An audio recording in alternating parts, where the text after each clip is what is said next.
It has been a while since we've done a legitimate exotic idea video. A lot of these that we've done have been kind of more for fun, taking some of the more extreme ideas from the comment section or from Patreon or whatever it may be, blowing them out of proportion, having some fun. But with Bungie's latest announcements for PvP, as well as Season 15 and the Season of the Witch Queen being right around the corner, it's got me all kinds of hot and bothered to create some legitimately interesting and unique ideas. Let's go do a little bit of that. Welcome back, Guardians, to another TDT video. I'm your humble host, Musim777. If you haven't been with us for a while, you might not know that we used to do like actual exotic ideas, ones that weren't just meant to be silly ones, but ones that were meant to be serious and well designed. So that's what we're going to do today. The way that this is going to be formatted is that I'm going to put one of my ideas up first, then we're going to feature some of the Patreon supporters, then we're going to feature an exotic idea from you all in the comment section. So if you've ever suggested an exotic in the comments, stick around to the end because you might get featured. Let's just jump straight into this. This could promise to be a very long video as I love to get off on bunny trails on unique exotic ideas. This is the Steps of Infinity. I want to be honest with y'all.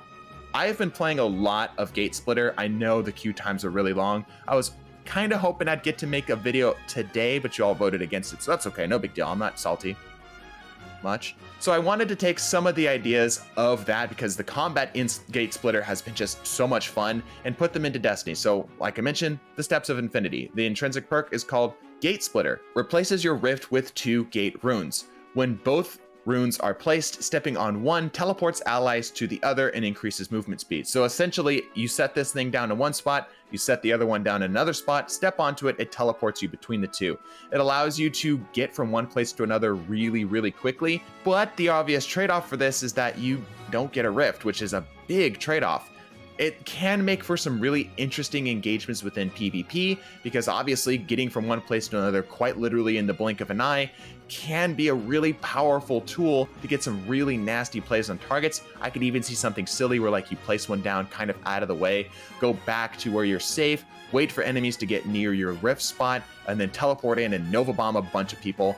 But regardless, I think this could be a lot of fun. We'd have to make sure that it doesn't have infinite range, as I could see this being a problem in something like the Atheon encounter, being able to teleport back out of Mars or Venus after having been teleported by Atheon himself. But let me know what you think. If you can think of any encounters that this explicitly breaks, let me know, and we'll discuss it a little bit. Let's roll on to our next idea, which is actually from our Discord users. We haven't done a Discord idea in a while, and this is from Zook119. He has a really big description on this. This is actually what you're seeing on screen here. It's just a cropped version of it. I've decided to boil it down a little bit to make it a little bit easier to understand, which is what we have here. The intrinsic perk is called Vortex Guard. Holding aim emits a shield which absorbs incoming fire. If you've ever played Titanfall 2, if you haven't played Titanfall 2, you need to go play Titanfall 2. But for those blessed individuals who have played it, this is Ion's Vortex Shield by default. When you aim down the sights, it creates this Vortex Shield.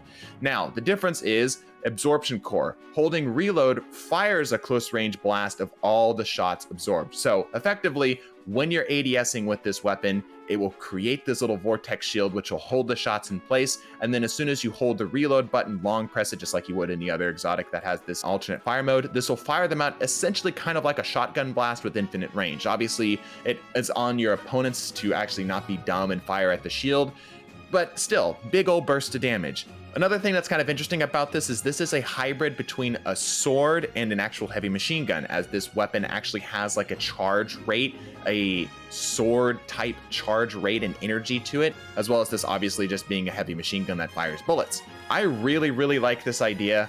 I really love the art, which by the way, if you want to check the link to the artist I'm referencing here, it's all in the description down below. Let's roll forward to our Patreon supporters. First up, we have Michael, who, as according to his description, says, this is a groundbreaking idea that would really F up Destiny in a good way. Michael, you set yourself so high, careful not to get burned. What we have here is the Valley Below.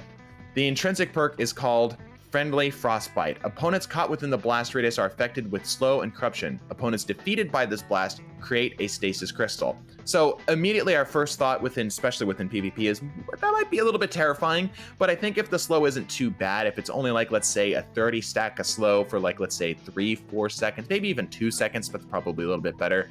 I think that's probably fine. Obviously this isn't an instant freeze and 30 isn't a lot, so you'd have to really make sure that you're careful about how you end up going about this. Obviously, the corruption is pretty interesting, as this is effectively a damage over time in an AoE sense. Nothing too crazy. I'm thinking here probably something more where it's more of a suggested damage as opposed to a strictly enforced damage. What I mean by that is it's not like a grenade where like, you better get out of there right now. It's more of a, this is really annoying, I better move, if that makes sense. He had the catalyst kind of being something that I think would be far better on the actual weapon itself, so I've pulled that into the gun, and it's called Echo Chamber. Crystals created from this weapon last longer and can be detonated remotely by holding long pressing, again, the reload button. So what this allows you to do is you can spray a big bunch of enemies, clean them up, they will all summon stasis crystals, and then you can hold the reload button in order to make those crystals explode. It's a great option for crowd control, and as well as obviously playing into some stasis builds, this can be really cool. I think this definitely we have to be really careful about something like this in PvP, but I think it's good. I think it'll be fine. Let me know if you come up with anything that could be really broken with this. Let's roll forward. Next up, we have from Kessler. This is probably going to be the only really memely idea, but I legitimately think that this could work and just be one of those exotics that's just fun. He has the idea of the Banshee's Toolbox. This is a rocket launcher with 0 blast radius. You might be thinking, why the hell would you ever have a rocket that has 0 blast radius? Well, that's because its exotic perk is called Trinkets. Fires a canister of weapons, which splits open and fires wildly in all directions upon impact. So essentially, just like you're seeing from the art here, what this does is when this hits the ground or a wall or enemy, what this does is it'll open up like a flower and fire a bloom of bullets in all directions, causing a wide area of damage, and the exotic perk is called Odds and Ends. Kills cycle the canister's damage type. So when it first gets fired off, let's say that it does solar, and then if it kills something, it'll switch to arc. If it kills something again, it'll switch to void. If it kills something again, maybe stasis, and then back to solar again. So this can make sure that everything in that area, even the things with the shields, get broken. I think this is an interesting way of sprinkling in a heavy weapon that can cycle between all of the different damage types, similar to how the Borealis, which is obviously a special weapon, and Hardlight, which is obviously a primary weapon, does right now. I love this idea. I think this would be hilariously fun, and for PvP, kind of terrifying. Imagine you seeing that canister go down on a flag point and then thinking, holy crap, I'm about to be turned into Swiss cheese. And now, coming up on our featured exotic of the week. Now, a lot of you tend to think that you have to put an absolute novel-sized amount of text in a comment, but sometimes, just like Jack has here, it's just a unique idea that just kind of sparks something that might get you featured. Now, don't get me wrong, there was a lot of competition for this, but this one hit a little bit different.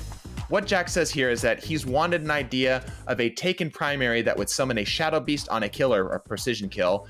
And he says he doesn't really sure how this would actually end up being balanced, but it just sounds fun. And that's exactly what I love to see. I love to see exotics that just feel like fun, that can really dial in on a build and be really interesting. So while I was thinking about this, I was thinking about being that they're bringing back some stuff from Destiny 1 into Destiny 2, specifically within PvP, and Rift is coming back, which is woohoo, nice. But what if we brought back the Touch of Malice? Now, the Touch of Malice was back in Destiny 1. It's basically towards the end of the lifespan of Destiny. This was a scout rifle that, when on its last bullet, you would actually continue to be able to fire. You'd still have ammo. That one bullet wouldn't go away, but it would deal damage to you every time you shot it with one ammo left. That used to be something that was hard to work around. Now we have Well of Radiance, and that's basically just might as well not exist. So instead, what I've gone ahead and done is built this entire idea around this self-damage a little bit, as well as sprinkling in some taken summoning shenanigans.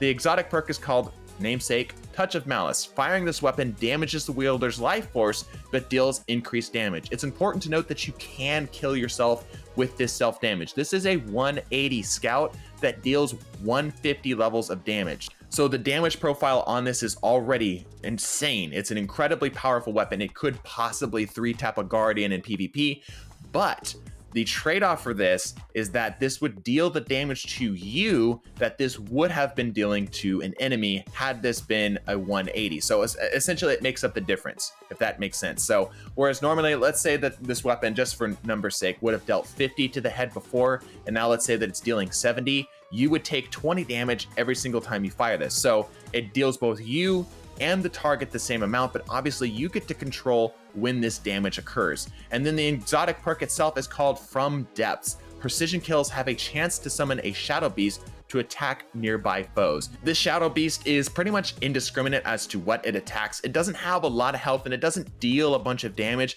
but it is something that can distract your enemies. And in PvE, this would be something that the enemies would actually have to focus down a little bit, perhaps giving you a little bit of time to get your health back, reload, whatever it may be, before continuing on. I love this idea. I think this could be so much fun. Destiny 2 has so many unique tools compared to Destiny 1 for making a build like this really work. There's so many different ways that we could make a self-healing, like Think Devour. All of this could be really fun. Let me know what you guys think of this stuff. If you want to have a better chance of getting your exotic idea featured, check out our link in the description for our Patreon. There are far fewer Patreon supporters than there are comments. Make sure that you are subscribed. It does help us out a lot, and obviously you can get notified of future videos right as they come out. I appreciate all of your support regardless. Bless your faces, and deuces.